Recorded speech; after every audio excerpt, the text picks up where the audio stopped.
নবীর শেষ জীবনে তাবুকের যুদ্ধে যাবেন, একটা যুদ্ধ শেষ হলো আর একটা যুদ্ধ তাবুকে যাবেন। তাবুকে যাবেন মদিনার থেকে বহুদূর, ওই যুদ্ধে যাবেন এমন সময় খেজুরও পেকে গেল, খেজুর কাটার সময়, মানুষের কাজের সময়, প্রচন্ড রোদের তাপ। আবার আর একটা যুদ্ধ থেকে আইসা সব ক্লান্ত, কিন্তু রোম সম্রাট বেঈমান হাজার হাজার কাফেলা নিয়ে আসতেছে মদিনার দিকে যুদ্ধ করার জন্য। এবার নবী ঘোষণা দিলেন, তৈরি হয়ে যাও, 30,000 কাফেলা নিয়ে আমরা যুদ্ধে যাব তাবুকে।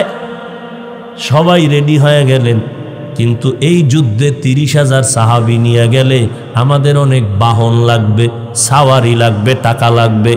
নবী ঘোষণা দিলেন, ও আবু বকর, ওমর, ওসমান, আলী সহ সবাই বাড়িতে যান, সবাই দান করেন, টাকা দেন, সাওয়ারি দেন, সবাই দান নিয়ে আমার সামনে হাজির করেন, বাহন লাগবে অনেক। হযরত ওসমান রাদিয়াল্লাহু তাআলা 10,000 সাওয়ারি নিয়ে নবীর সামনে হাজির। টাকা তো আলাদা, ওমর সব নিয়ে আসছেন। এইবার নবী একটু পরীক্ষামূলক বসলেন, বৈশা জিজ্ঞাসা করেন, ও আলী, আপনি কি পরিমাণ দান করলেন? এই পরিমাণ।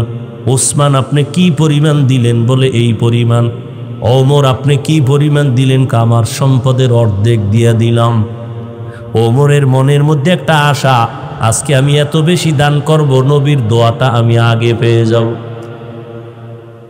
ওমরেরও আশা, বেশি দান করব, দোয়াটা পাবো। ওসমানেরও আশা। নবী সবাই জিগাইলেন, এই আলী কি পরিমাণ দিলেন? ওসমান কি পরিমাণ দিলেন? ওমর কি পরিমাণ দিলেন? আবু বকরকে নবী কয়, ও আবু বকর, আপনি বাড়িতে কি পরিমাণ রাখলেন? হযরত আলীকে বললেন, কি পরিমাণ নিয়ে আসছেন? ওসমানকে বললেন, কি পরিমাণ দান করেছেন? ওমরকে বললেন, কি পরিমাণ নিয়ে আসছেন? কিন্তু আবু বকরকে কি পরিমাণ নিয়ে আসছেন বলে নাই, কারণ নবী জানে আবু বকর বড় গরীব। মায়ার নবী বললেন, আবু বকর ঘরের মধ্যে কি রেখে আসছেন? আবু বকর চোখের পানি ছেড়ে বলে, নবী, আমার ঘরে ঝাড়ু দিয়া দিয়া সব আমি নিয়ে আসছি। আমার ঘরে আমার আল্লাহ, আমার নবী ছাড়া কেউ নাই। আমার আল্লাহ ছাড়া, আমার মুহাম্মদ নবী ছাড়া আমার কেউ নাই। আমি সব ঝাড়ু দিয়া দিয়া আমি সব দিনের নবীর সামনে আসছি, কারণ এই সময় যদি আমি কিছু রাখি, আমি আল্লাহর কাছে ফলাফল পাবো না।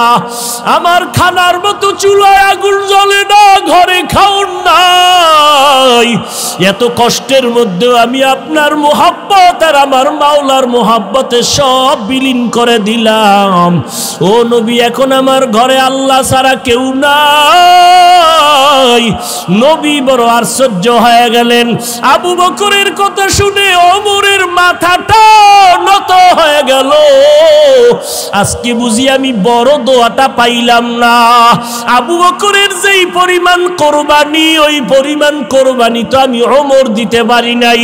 ওসমানও মাথা নত করে ফেললেন, যদিও টাকা পয়সা বেশি দিয়েছি, আবু বকরের মতো কোরবানি তো দিতে পারলাম না। নবীও পেরেশান। হঠাৎ করে জিবরাইল এসে হাজির। জিবরাইল আমিন এসে আমার নবীর সালাম দিয়ে কয়, নবী, আমার আল্লাহ প্রতিদিন আপনাকে সালাম জানায়, আজ আমার আল্লাহ আপনাকে সালামের সাথে সাথে আল্লাহ পাক আজকে আবু বকরকে আলাদা করে সালাম দিয়েছেন। এবং আল্লাহ জানতে চেয়েছেন, আবু বকর আপনার মনের কি হালাত? নবী বলেন, আবু বকর কপাল আপনার ধন্য, আল্লাহ তাআলা জিবরাইল পাঠাইয়া বলেছেন আল্লাহ আপনাকে সালাম দিয়েছেন।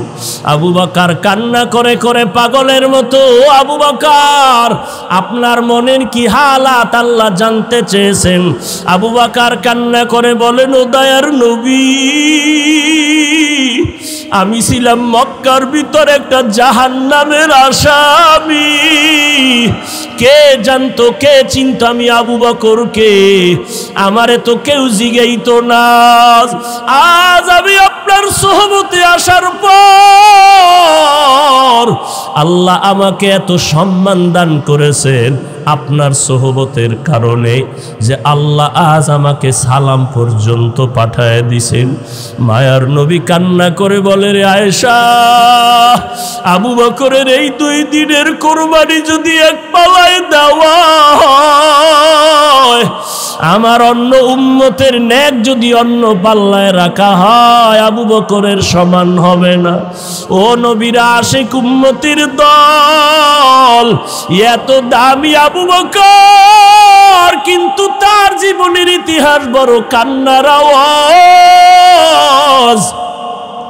মায়ার নবী রাতের বেলা ঘর থেকে বের হলেন, হুজরা থেকে বের হয়া মসজিদে নববীর কিনারায় হঠাৎ শুনে কান্নার আওয়াজ, শুনতেছে কান্নার আওয়াজ। গভীর রাত, নবী হালকাভাবে নজর দিয়ে দেখে তার সাহাবী আবু বকর তাহাজ্জুদে দাঁড়ায় দাঁড়ায় কান্না করতেছে, সে আওয়াজ আসতেছে।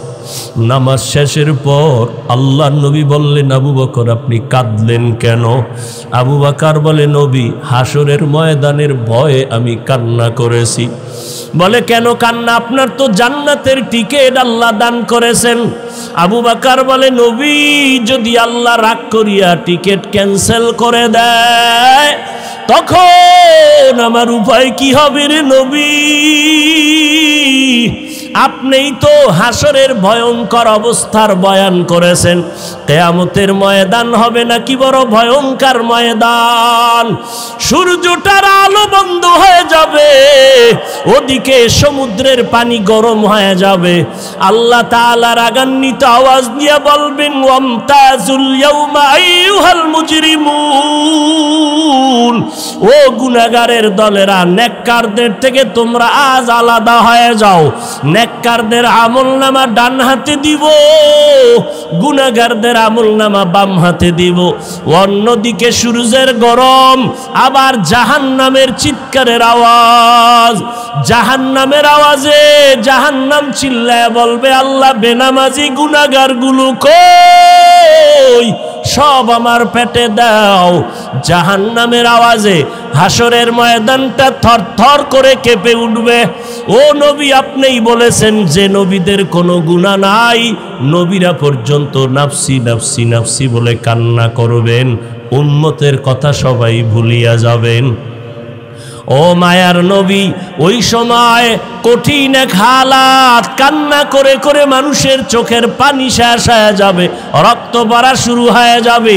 ও নবী, আপনি হাসরের ময়দানের ভয়ঙ্কর অবস্থার কথা বলেছেন। আম্মা জান আয়েশা বলেন, আমি দেখি আমার মায়ার নবী একদিন আমার হুজরায় বসে গুনগুন করে কান্না করেন। আমি বললাম, নবী কেন কাঁদেন? বলে, আয়েশা, হাসরের ময়দানের ভয়ঙ্কর আযাবের কথা মনে পড়েছে, কান্না করি। কেমন আযাব হবে আয়েশা জানোনি?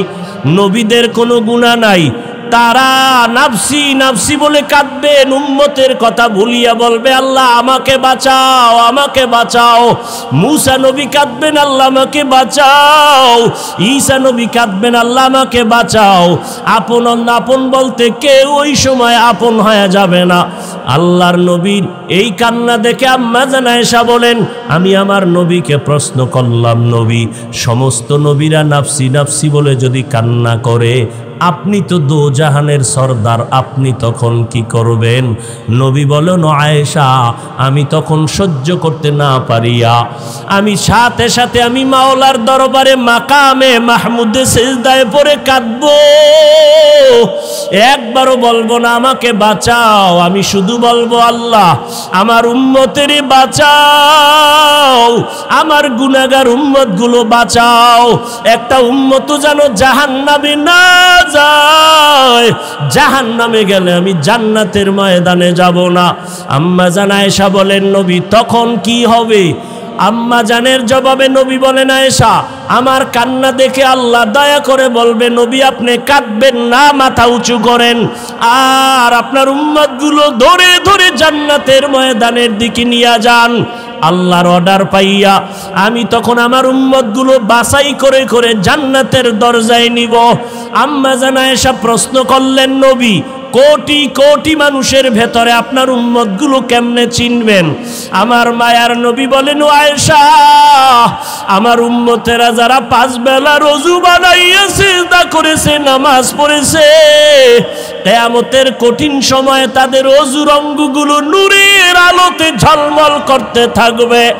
আমি নবী দেখে দেখে তাদেরকে জান্নাতের ময়দানে নিয়ে যাব। আমি আল্লাহর নবী তাদেরকে না নিয়ে জান্নাতে যাব না। ও পর্দার আড়ালের আম্মা জানেরা, আপনারা তো নবীদের মা, সাহাবায়ে কেরামের মা, আউলিয়ায়ে কেরামের মা, হাফেজে কোরআনের মা।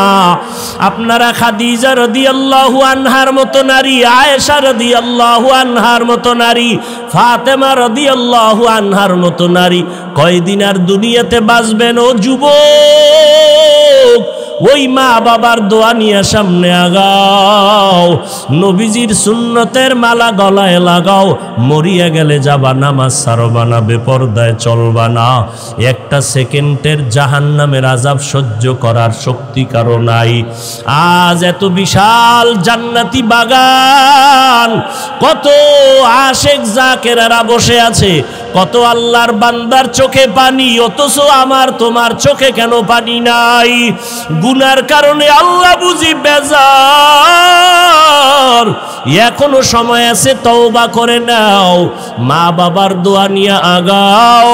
মা বাবার চোখের পানি আর দোয়ার কারণে আজ এই চেয়ারে বসলাম। এমন কোনো সন্তান নাই যে মা বাবার চোখের পানি ছাড়া মানুষ হয়ে গেল।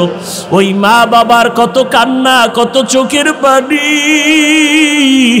আজকে তুমি তাদের কান্নায় পরীক্ষায় ভালো নাম্বার পেয়েছো, ওই মা বাবার চোখের পানি আর দোয়ার কারণে তুমি টাকার মালিক, বাড়ি গাড়ির মালিক হয়েছো। ও আল্লাহর বান্দারা, এই জায়গায় যারা আছো, অনেকের মা নাই, বাবাও নাই, অন্ধকার কবর থেকে দোয়ার অপেক্ষায় আছে রে সন্তান। ওই মা বাবা তোমার আমার জন্য এত কাঁদলেন, তোমার চোখে কি এক ফোঁটা পানি আসবে না রে সন্তান? এত নিষ্ঠুর কেন হয়েছ? ওই মা বাবার জন্য কি এক ফোঁটা চোখের পানি ছেড়ে কাঁদতে পারো না রে বাবা?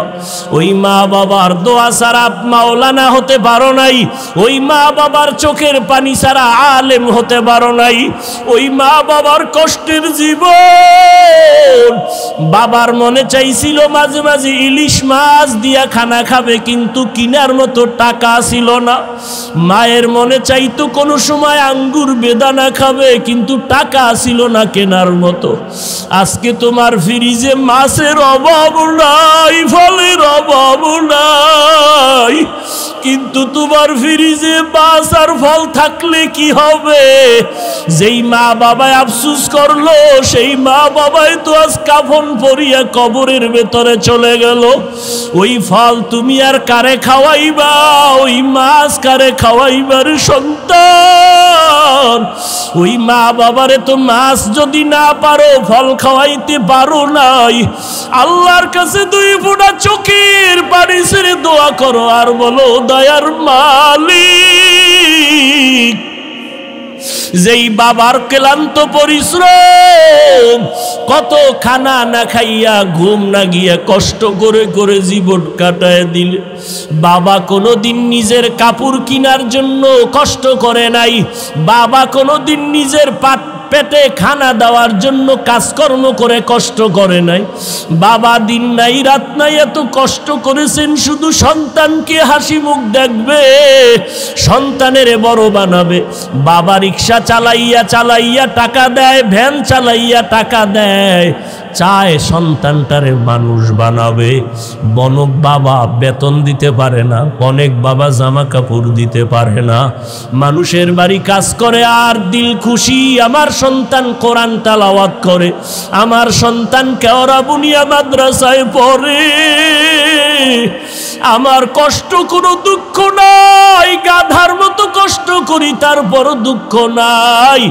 আমার সন্তান যদি হাফেজ হয়, আলেম হয়, কিয়ামতের দিন যদি জিজ্ঞেস করে কি নিয়ে হাজির হয়েছো, আমি যদি কোনো আমল পেশ করতে না পারি, আমার জীবনের কষ্টের দেওয়া টাকা দিয়ে যে সন্তানটারে আলেম বানাইলাম, ওই সন্তান আমাকে না নিয়ে জান্নাতের ময়দানে যাবে না। ও আল্লাহর আশিকেরা, সন্তানটাকে পারলানি কোরআন পড়াইতে, সন্তানটারে পারলানি আলেম বানাইতে, হাফেজ বানাইতে। সন্তান স্কুলে পড়াও আলহামদুলিল্লাহ বাধা নাই, কলেজে পড়াও বাধা নাই, তবে সন্তানটাকে আদর্শওয়ালা বানাইও। সন্তানের ব্যবহারে যেন আলেমরা কষ্ট না পায়, সন্তানের ব্যবহারে যেন মুরব্বীরা কষ্ট না পায়, সন্তানের ব্যবহারে যেন সমবয়সী কেউ কষ্ট না পায়। ওই সন্তানকে আদর্শওয়ালা বানাইয়া কোরআন পড়ায় যাও। ডাক্তার হলেও কোরআন পড়ে পড়ে দোয়া করবে। আর ওই সন্তানের আচরণ দেখিয়া এলাকার মানুষ মা বাবার জন্য প্রাণ খুলে দোয়া করবে। ও আল্লাহর বান্দারা, এখনো যারা পারেন নাই তওবা করেন। আল্লাহ যতদিন হায়াত রাখেন দ্বীনের উপরে নিজেও চলবো, সন্তানকে চালাবো। একজন আদর্শ সন্তানের বাবা মা হইয়া কবরে যাব। আজকে থেকে আর কোনোদিন গুনাহের পথে যাব না। আজকে থেকে সন্তানকেও গুনার পথে চালাবো না, নবীর তরিকার বাইরে চলবো না। আল্লাহ আমাদের সবাইকে খাঁটি তওবাওয়ালা জিন্দেগি দান করেন। তওবার উপরে মজবুত হইয়া নবীজির তরিকা মতে আল্লাহওয়ালাদের সোহবতে চলার তৌফিক দান করেন, আমিন। আল্লাহ সবাইকে কবুল করেন। সাময়িক সময়ের জন্য আমার আব্বা, আমার আপন, আমার মা, আমার আপন ভাই, আপন বোন, আপন প্রতিবেশী, আপন কেন সাময়িক উপকার করে। আর আমার মদিনার নবী আমার আপন কেন? আমি আল্লাহকে চিনি নাই, আল্লাহর পরিচয় পেলাম মদিনার নবীর মাধ্যমে। আমার নবী আমার আল্লাহর পরিচয় দিলেন, কোরআন তেলাওয়াত করে শুনাইলেন, কোরআনের ব্যাখ্যা শিখাইলেন। এখন আমরা নবীরেও চিনতে পারি নাই। নবী তো 63 বছর পরে চলে গেছেন। আল্লাহরেও পেলাম না, নবীরেও পেলাম না। ওই আল্লাহর পরিচয়, নবীর পরিচয় আজকে পর্যন্ত আমরা পাইছি একমাত্র ওলামায়ে আহলে হকদের মাধ্যমে। অতএব ওলামায়ে কেরাম আমাদের আপন, আর আমাদের আসল আপন কেউ নাই। আল্লাহ আমার কেমন আসল, কেমন আপন। আল্লাহ আমাদেরকে যা দিয়েছেন দুনিয়াতে কেউ আমাদের দেয় নাই, বরং আল্লাহর দেওয়া জিনিসটারে টাইনা জুলুম করে নিয়ে গেছে। আল্লাহ টাকা পয়সা দিছেন, একজনে চুরি করে নিয়ে গেল। আল্লাহ বাড়ির মালিক বানাইছেন, আর একজনে আগুন লাগায় দিল। আল্লাহ যা আপনাকে আমাকে দিছেন, এইরকম কেউ কিয়ামত পর্যন্ত দিতে পারবে? আল্লাহ আমারে দয়া করে নাপাক পানির থেকে মানুষ বানাইছেন। আল্লাহ আমাকে সম্মানের চেয়ারে বসাইছেন। আল্লাহ আমাকে মুসলমান বানাইছেন। আল্লাহ আমাকে আখিরি নবীর উম্মত হওয়ার তৌফিক দিছেন। জমিনে চলার জন্য আমাকে পাও দিলেন, দেখার জন্য চোখ দিলেন, কাজের জন্য আল্লাহ হাত দিলেন। আল্লাহর দেওয়া হাতটা কত শক্তিশালী, একটু ভেঙ্গে গেলে নতুন করে আবার জোড়া লাগাইলে আগের শক্তি আর। কাদেরে কুদরতু দারি বরকামাল, আনতা রব্বি আনতা হাসবি জুল জালাল। আল্লাহ বলেন, বান্দা আমার ইবাদত করবা, আর কারো না। ইবাদত কি? বলে আল্লাহর হুকুম বাস্তবায়ন করার নাম ইবাদত। আল্লাহর হুকুম জীবনে বাস্তবায়ন করার নাম ইবাদতটা। কেন করবেন? প্রত্যেকটা কাজ করার একটা লক্ষ্য থাকে, উদ্দেশ্য থাকে। ইবাদত করার উদ্দেশ্য আল্লাহর সাথে মোলাকাত, আর ইবাদত করার লক্ষ্য জাহান্নাম থেকে মুক্তি, বিনা হিসাবে পাবো জান্নাত। এটা আমার টার্গেট, লক্ষ্য। উদ্দেশ্য কি? আল্লাহর সাথে মোলাকাত। সেই ইবাদতটা করব, সীমানা কত দূর? কয় শুধু মসজিদ, কি শুধু মাদ্রাসা?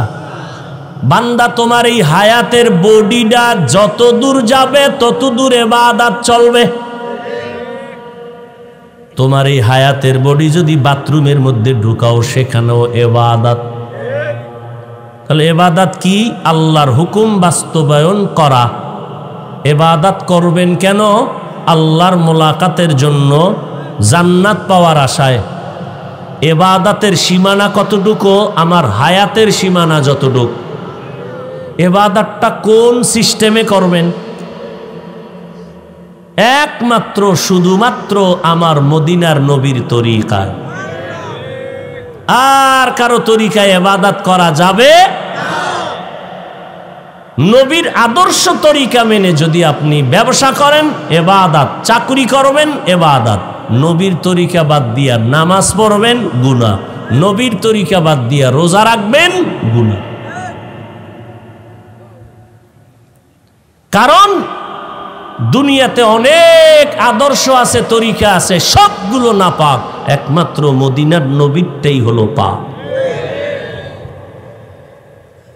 দুনিয়ার মানুষের আদর্শ নাপাক কেন? বলে মানুষটাই নাপাক, তার দেমাগ নাপাক, তার চোখ নাপাক, তার অন্তর নাপাক, তার হাত নাপাক।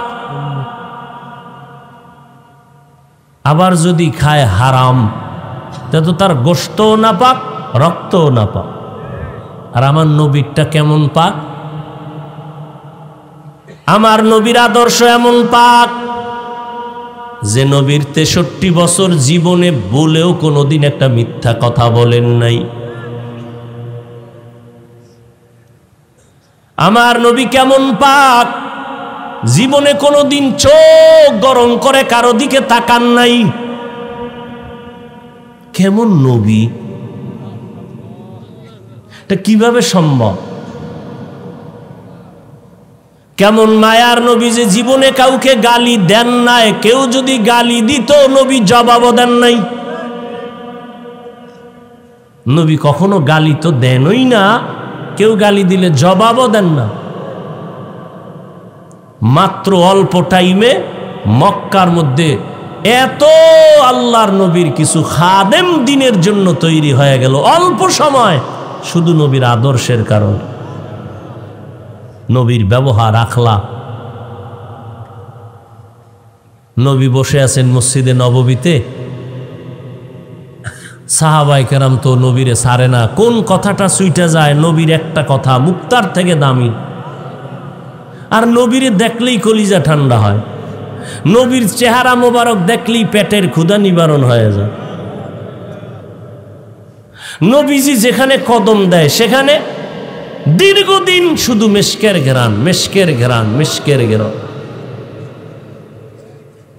আম্মা জান আয়েশা রাদিয়াল্লাহু আনহা বলেন, নবীজির শরীর মোবারকের ঘাম আমি বোতলের মধ্যে ভরে রাখতাম, বড় বড় অনুষ্ঠানে আতর হিসাবে ব্যবহার করতাম। ওগো নবীর উম্মতেরা,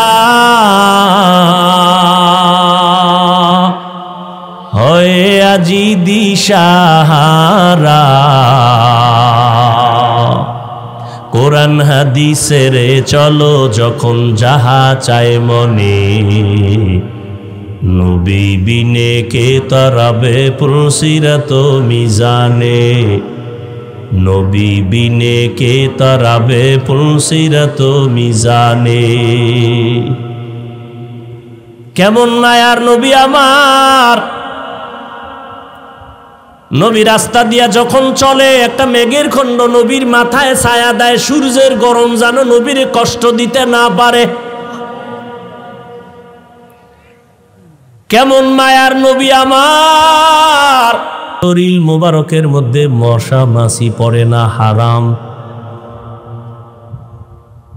এমন একজন মায়ার নবী আল্লাহ আমাদের দান করলেন। কপাল বড় খারাপ, আজকে সেই নবীর উম্মত হইয়া নবীর এখনো পর্যন্ত চিনতে পারলাম না। অথচ গর্তের পিপিলিকা আল্লাহর কাছে বলে, আল্লাহ একটু মক্কার ঘর মদিনার রওজা দেখায় দাও। মরা গাছ, খেজুর গাছ, মদিনার নবী পিঠ মোবারক লাগাইয়া খুতবা পড়েন। দীর্ঘদিন পরে নবী সাহাবায়ে কেরামের অনুরোধে বললেন, এটা বাদ দাও, নতুন এক মিম্বর বানাও। সাহাবায়ে কেরাম বলতেছেন, মানুষ যেমন কানলে আওয়াজ হয়, মরা গাছের থেকে কান্নার আওয়াজ হয়।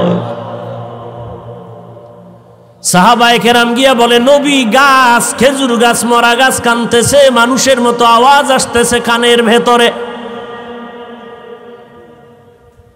মরা গাছ নবীর জন্য পাগল,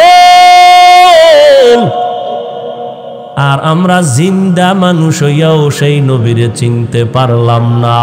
যদি চিনতে পারতারে বাবা, নিজে নামাজ পড়ি, নিজে জিকির করি, ছেলে মেয়েরে নবীর সুন্নতলা বানাইতে কেন পারি না? বহু নেক আমলওয়ালা কিয়ামতের দিন শুধু সন্তানদের অন্যায়ের কারণে জাহান্নামে যাবে। বহু মা বাবা জাহান্নামে যাবে শুধু সন্তানকে সঠিক লাইনে না রাখার কারণে।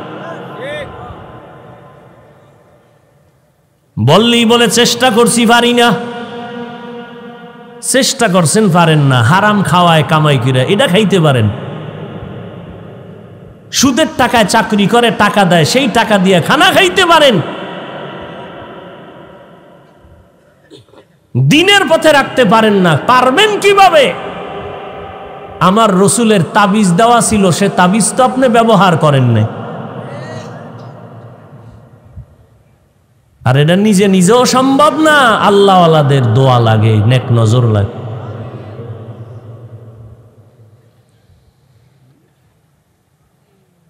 আল্লাহর নবী আয়েশা বলে, গাছ কেন কাঁদো?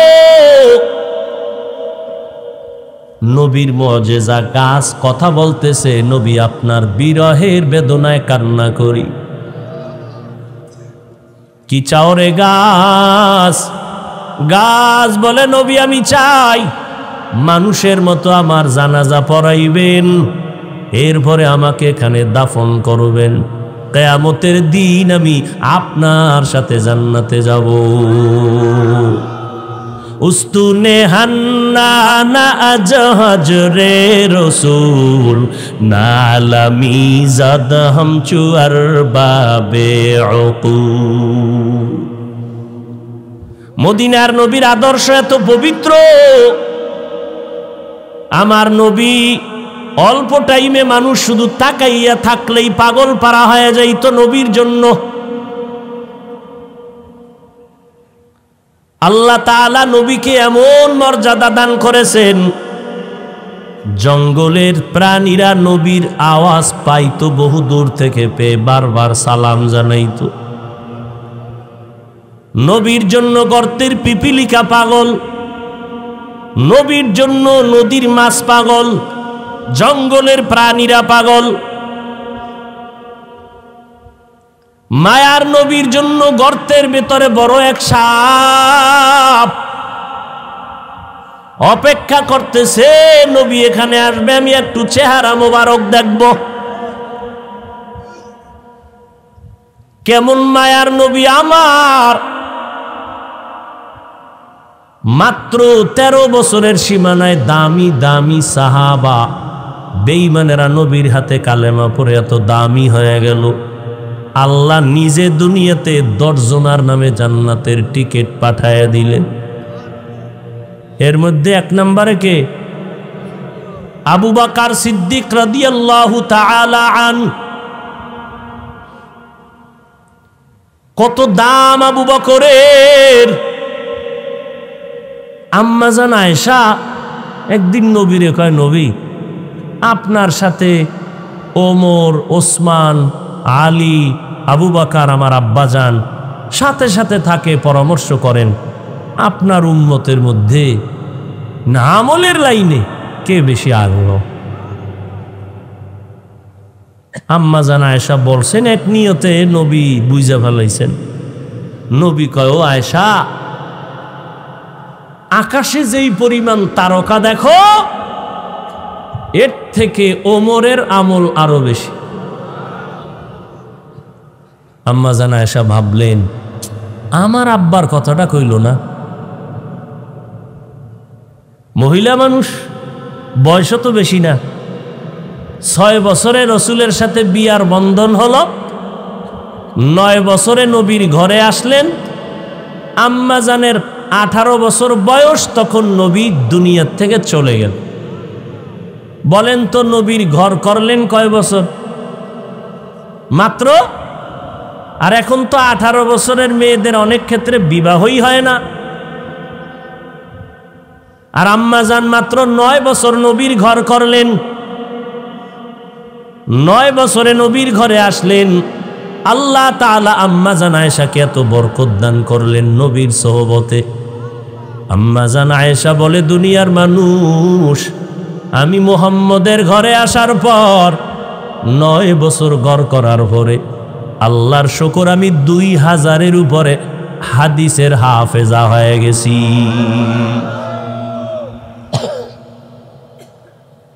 বড় বড় সাহাবায়ে কেরাম কোনো মাসআলায় আটকায় গেলে আম্মা জানের কাছে আসতেন, আম্মা জান এমন সমাধান দিতেন, সমস্ত সাহাবায়ে কেরাম এক আওয়াজে মেনে নিতেন, কোনো ইখতিলাফ করতেন না।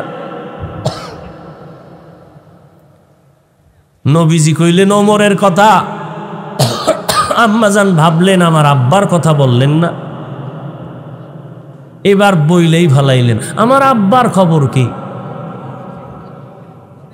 আব্বাকে আম্মা জান আয়েশার বাবা আবু বকর। এইবার নবী কয়, ও আয়েশা, তোমার বাবার কথা? আবু বকরের কথা কি বলবো রে আয়েশা? আবু বকরের জীবনে 2 দিনের 2টা আমল আল্লাহর কাছে এত প্রিয়। 2 দিনের 2টা আমল, 2টা ত্যাগ, 2টা কোরবানি আল্লাহর কাছে এত দামি। ওমর কেন? আমার সব উম্মতের আমল যদি এক পালায় দেও তার সমান হবে না।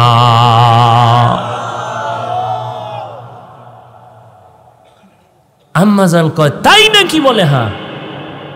কোন দিনের ত্যাগ আর আমল? ভাল লাগবে না? বাবার গুণগান শুনবে, ভাল লাগবে? কোন দিনের? এবার নবী নিঝুম হয়ে গেলেন, চুপ হয়ে গেলেন। সেই 2টা আমল, ওইটা তো লাফালাফি আর চিৎকার আর আনন্দের কোনো আমল না। ওই 2টা দিনের ত্যাগ, আবু বকরের কথা মনে পড়লেই তো কান্না আসবে। আবু বকরের সেই 2 দিনের ত্যাগ, কান্নার ইতিহাস। ওই 2 দিনের ত্যাগের আমল বড় কান্নার আওয়াজ। ও আয়েশা, যেদিন আমার ঘরের মধ্যে, মক্কার ঘরে আমি শুইয়াছিলাম রাতের বেলা, আমার চারদিকে দুশমন, আমার আপনজনেরা তরবারি নিয়ে ঘেরাও দিছে, আমার আজকে রাত্রে হত্যা করে ফেলব। কতবার আসছে আমাকে জবাই করার জন্য, আজ ওরা ফাইনাল আমাকে হত্যা করেই ফেলবে। আমি পেরেশান, চতুর্দিকে দুশমন দাঁড়ায় গেল, সবার হাতে অস্ত্রধারী। আজ আমাকে হত্যা না করে ওরা কেউ বাসায় যাবেন। আমার আল্লাহ পাক বলেন, ওয়াল্লাহু ইয়াসিমুকা মিনান নাস। ও নবী, কোরআন হেফাজতের জিম্মাদারি আমি আল্লাহ যেমন এককভাবে নিয়েছি, আপনাকেও হেফাজতের জিম্মাদারি আমি আল্লাহ এককভাবে নিয়েছি। আপনার কোনো ক্ষতি হবে না পয়গম্বর, ধৈর্য ধারণ করেন। এবং প্রস্তুতি তো আগের থেকেই বলা হয়েছে, আজ আর ঘরের মধ্যে থাকা যাবে না, এখনই বের হইয়া মদিনার পথে হিজরত করা লাগবে, আর থাকা যাবে না। মদিনার পথে নবী হিজরতের জন্য রেডি হয়ে গেলেন, কিন্তু চারদিকে দুশমন ঘরের পার্শ্বে আটকায় দাঁড়ানো। বের হব কেমনে? আল্লাহ কয় নবী একটু হাতের মধ্যে কিছু বালু নেন, বালু নিয়া আমার কোরআনের আয়াতগুলো বালুর মধ্যে পড়েন আপনার পবিত্র জবানে। মায়ার নবী আল্লাহর হুকুম পাইয়া বালুগুলো হাতের মধ্যে तकबीर में कलमा में नमाजों में अज़ा में, तकबीर में कलमा में नमाजों में अज़ा में है नाम इलाही से मिला नाम मोहम्मद, है नाम इलाही से मिला नाम मोहम्मद। फरमाते हैं आदम का मुझे खुल्द तरी में, फरमाते हैं आदम को मुझे खुल्द तरी में, लिखा हुआ तो बाप मिला नाम मोहम्मद, लिखा हुआ तू बाप मिला नाम मोहम्मद। है मीम में महबूब या मतलुक का इशारा, है मीम में महबूब या मतलुक का इशारा, फिर क्यों ना हो महबूब खुदा नाम मोहम्मद, फिर क्यों ना हो महबूब खुदा नाम मोहम्मद।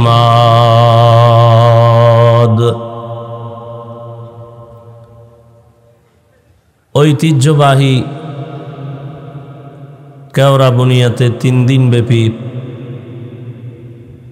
ফাল্গুনের বার্ষিক ওয়াজ মাহফিল ও হালকায় জিকিরের আজ দ্বিতীয় দিন উপস্থিত সম্মানিত সভাপতি হযরত পীর সাহেব হুজুর দামাত বারাকাতুহুম কেওড়া বুনিয়া, অন্যান্য হযরত উলামায়ে কেরাম, দক্ষিণ অঞ্চলের বিভিন্ন এলাকা থেকে আগত আল্লাহ পাকের আশিকিন, জাকিরিন, শাকিরিন, মুহিব্বিন, মুরব্বিয়ান এযম, কলিজার টুকরা আমার সমবয়সী যুবক বন্ধুগণ, স্নেহের ছোট ভাই, পর্দার আড়ালে সম্মানিতা মা ও বোনেরা,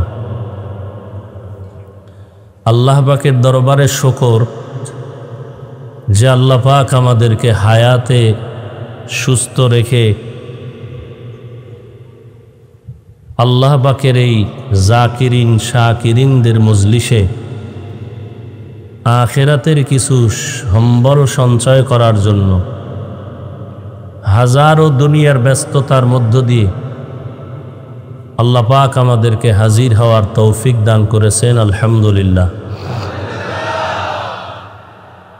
দরুদ ও সালাম সৈয়দুল মুরসালিন, রহমতুল্লিল আলামিন, শফিউল মুজনিবিন, খাতামুন নবিয়্যিন, সৈয়দুস সাকালাইন, ইমামুল মুরসালিন হযরত মুহাম্মদুর রাসূলুল্লাহ সাল্লাল্লাহু আলাইহি ওয়া আলিহি ওয়াসাল্লামের উপর।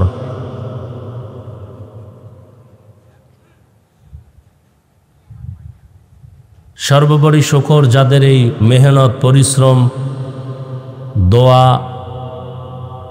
বিভিন্নভাবে সার্বিক সহযোগিতা আজকের এই সুন্দর বেহেশতের বাগানের আয়োজন,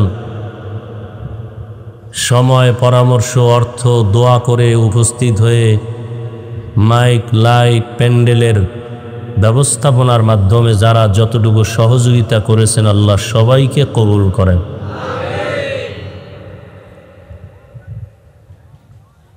এই বাগান যিনি সাজিয়ে গেলেন,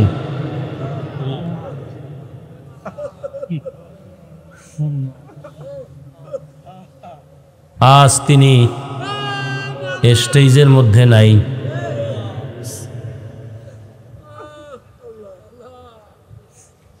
যার হাতের সোয়াবে আজ আমরা জাহান্নাম থেকে জান্নাতের পথে আসছি, এটা অস্বীকার করার কোনো রাস্তা নেই।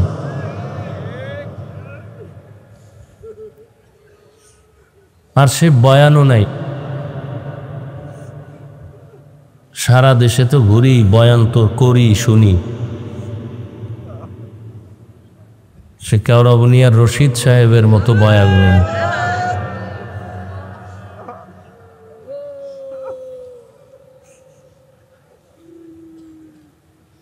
আল্লাহ কুদরতের দ্বারা তার কবরকে জান্নাতের বাগান হিসেবে কবুল করেন। তার কষ্টের, মেহনতের, ঘামের, পরিশ্রমের রেখে যাওয়া এই আমানত, এই বাগানকে ইখলাসের সাথে, আমানতের সাথে পরিচালনা করার সবাইকে তৌফিক দান করেন।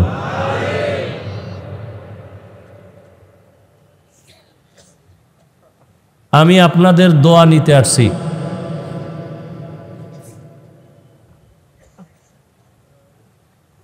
সারা দেশে ঘুরতে ঘুরতে আমল আর ইমানের চার্জ দুর্বল হয়ে গেছে। ইমান ও আমলের চার্জ দেওয়ার এগুলো হলো পাওয়ার হাউস।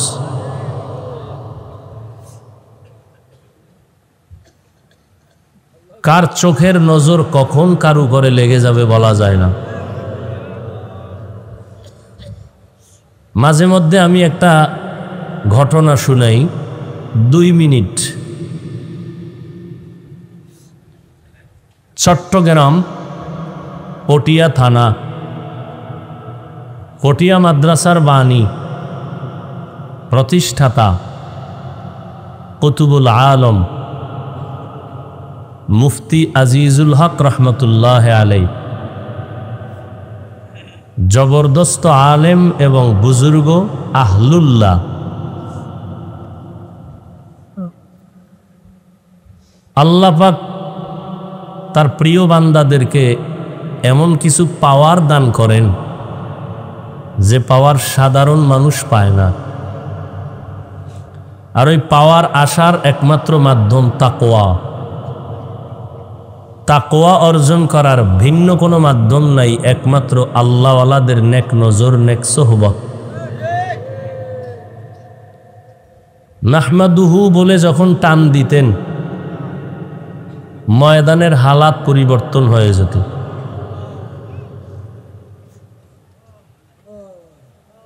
এই কথাগুলো বর্তমানে বলতে গেলে ভিন্ন লাইনের মানুষ তো দূরের কথা, যারা বুঝার মতো জ্ঞান রাখে তারাও বিরোধিতা করে, বলে এগুলি কি আজগবি কথা।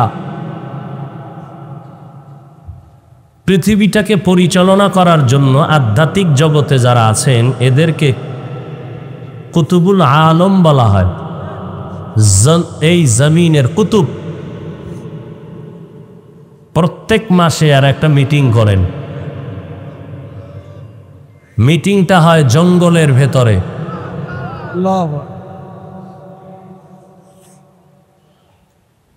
ওই মিটিংয়ে তাহাজ্জুদের নামাজের থেকেই মুফতি আজিজুল হক রহমতুল্লাহ আলাই চলে গেলেন। এই ঘটনা আমি বহু আগে বলেছিলাম, কিন্তু আমাদের ইসলামের ব্যানারওয়ালা কিছু জাতিভাইরা নিয়ে যথেষ্ট পরিমাণ বিরোধিতা করে ময়দানকে ঘোলাটে করার অপচেষ্টা করেছিল। আসলে কি বিষয়, আল্লাহর জন্য কাজ করলে আল্লাহ একটু দেরি হলেও বিজয় দান করেন। আর যদি উদ্দেশ্য থাকে দুনিয়া, তাহলে প্রথম অবস্থায় ভালো দেখলেও পরে তার মুখোশটা উন্মোচন হয়ে যায় যে আসলে লোকটা ধোঁকাবাজ।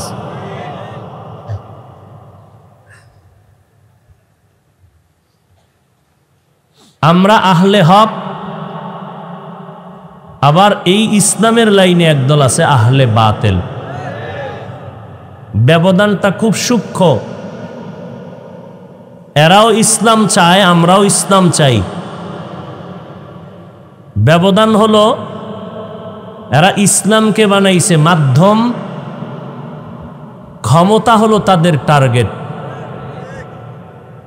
আর আমাদের আহলে হকদের ক্ষমতা হতে পারে মাধ্যম, না হইলে নাই, টার্গেট আমাদের ইসলাম। ক্ষমতা পাই না পাই দরকার নাই।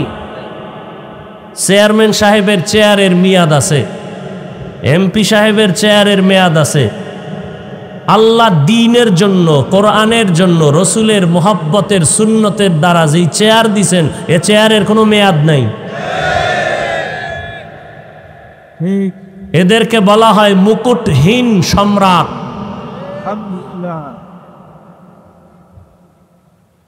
বরং যারা মেয়াদওয়ালা এরা এসে মুকুটহীন সম্রাটদের পায়ের কাছে পড়ে থাকেন। আল্লাহ আর কি দেখাবেন? কোটিপতি হইয়া লাভ কি যদি সেই টাকায় জেলখানার খানা খেতে হয়? আর ওই রকম গরিব হওয়া অনেক ভালো যে কোটিপতি আইসা পাশে বসে থাকবে। তাহলে কোটিপতি না হইয়াও সে কোটিপতি, যদি বান্দা আল্লাহর জন্য হইয়া কাজ করে।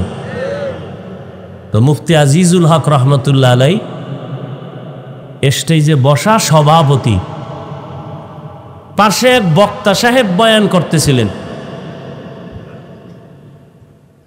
মুফতি আজিজুল হক কোন জায়গার বলছি? পটিয়া মাদ্রাসার প্রতিষ্ঠাতা। বক্তা সাহেব বয়ান করতেছেন আর হযরত পার্শ্বে বসা।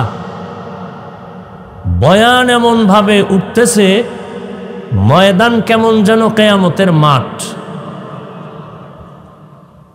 মুফতি সাহেব হুজুর রহমতুল্লাহ আলাই অবস্থা দেখা বক্তা সাহেবকে একটু ইশারা দিয়া মাইকটা হাতে নিলেন। খুব খেয়াল করবেন, মাইক হাতে নিয়ে ঘোষণা দিলেন, আমি আজিজুল হক রুহানিয়াতের যা পেয়েছি মুরব্বীদের থেকে এজাজত আমি এই মাওলানা সাহেবকে তা দিয়ে দিলাম, যেটাকে আমরা সহজ ভাষায় বলি খেলাফত। এবার হুজুর বললেন, মাওলানা সাহেব বয়ান করেন। এবার মাওলানা সাহেব বয়ান শুরু করছেন, কিন্তু আগের মতো সে বয়ানের রং আসে না। ঘাম ছুটে গেল, চেষ্টার চূড়ান্ত সীমা নাই, কিন্তু আগের মতো বয়ান আর হয় না। মুফতি সাহেব হুজুর রহমতুল্লাহ আবার মাইক নিলেন, নিয়া বললেন, আমি যে খেলাফত দিয়েছিলাম তা আমি ফিরাইয়া নিলাম।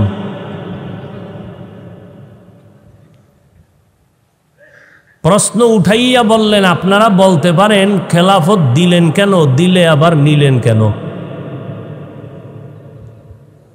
হযরত নিজেই প্রশ্নের জবাব দিলেন। যখন প্রথম অবস্থায় তিনি বয়ান করতেছিলেন, ময়দানের হালাতকে অনুভব করতেছিলাম যে তার মারেফতের কলবের পাওয়ারের দ্বারা চলতেছে। পরক্ষণে যখন আবার বয়ান শুরু করলো, আমি আবার বিচক্ষণতার সাথে অনুভব করলাম এটা তার নিজের কোনো পাওয়ার না। তার ভেতরে যে পাওয়ার মনে করছিলাম, আসলে তার ভেতরে পাওয়ার নাই। বলে, তাহলে ওই বয়ানের রৌনক আসলো কেন? বলে, ময়দানে এক বুজুর্গ ওলিয়ে কামেল সে তার সিনার দিকে নজর মেরেছে।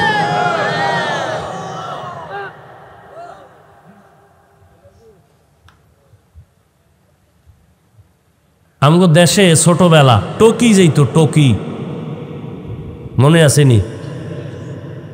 ছোটবেলা বুঝেন না? কেরবন্যে বাড়ি যেতাম, এক সপ্তাহ ছুটি পাইছি, বাজারের পাশে ঘর।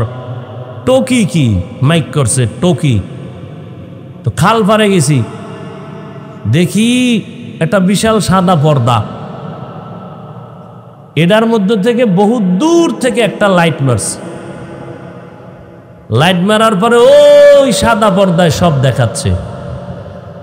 সবার নজর কোন দিকে? সাদা পর্দায়। কিন্তু যখন বন্ধ হয়ে গেছে, যে ওখানেই সব মানুষ লাফাইতেছে, গিয়া দেখা গেল না, পর্দা হুদা খালি, কিচ্ছু নেই, শুধু একটা পর্দা, পাওয়ার সব পেছনে। পাওয়ার সবে ময়দানে, পাওয়ার কলবের ভেতরে। কোনো এক আশেক বুজুর্গের যদি একটু নজর লেগে যায়, জিন্দেগি ধন্য হয়ে যান। আল্লাহ ওয়ালাদের নজর আমাদের সিনায় লাগার মতো সে ব্যবস্থা আল্লাহ করে দেয়। এলেমও নাই, আমলও নাই, এরপরও আল্লাহ পাক সম্মান দিয়েছেন। দুনিয়াওয়ালারা সম্মানের চেয়ারে বসাইতে এলেম তালাশ করে, যোগ্যতা তালাশ করে। আমার আল্লাহ যোগ্যতাও তালাশ করে না, এলেমও তালাশ করে না। আল্লাহ যাকে বেশি মোহব্বত করেন তাকেই সম্মানের জায়গায় বসায় দেন। আল্লাহ যদি সম্মানের চেয়ারে বসানোর আগে যোগ্যতা খুঁজ দেন, তাহলে আফ্রিকার জঙ্গলের বেলাল সরদারে দো জাহানের দরবারে আসতে পারত না। অন্ধ একজন সাহাবী আব্দুল্লাহ ইবনে উম্মে মাকতুম নবীজি বাইতুল্লাহর পার্শ্বে বসে মক্কার বড় বড় মাথাওয়ালাদের নিয়ে কথা বলতেছেন, দিলের তামান্না একটু যদি কালেমা পড়ে।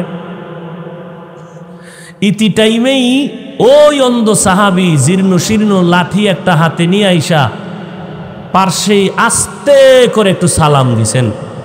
নবীও হালকার উপরে জবাব দিয়া আবার ওই মাথাওয়ালাদের নিয়ে কথায় ব্যস্ত হয়ে গেলেন। নবীর দিলের তামান্না যদি দিনের পথে আসে। আর ওই অন্ধ সাহাবী চুপচাপ এক কোনায় গিয়ে বসে আছেন। নবী যে মাথাওয়ালার দিকে তাকাইয়া বয়ান দিতেছেন, আল্লাহর কাছে এটা ভাল লাগে না। আল্লাহ সাথে সাথে জিব্রাইলকে পাঠিয়ে দিলেন আয়াত নিয়া, ও জিব্রাইল আমার নবীর কাছে গিয়া আয়াত নাজিল করে শুনায় দাও, আবাসা ওয়া তাওয়াল্লা আন জাআহুল আ'মা। পয়গম্বরের জানায় দাও, ওই যে অন্ধ সাহাবী, আমি আল্লাহর কাছে অন্ধ সাহাবীর অন্তরের বড় দাম। নবীরে গিয়া শুনায় দাও, নবী যেন অন্ধ সাহাবীর দিকে চেহারা ঘুরাইয়া কথা বলে, খবর নেয় খাইছে কখন কি করলো। ওই আরবের মাথাওয়ালার দাম নাই, আমার কাছে ওই ভাঙ্গা দিলওয়ালার বড় দাম।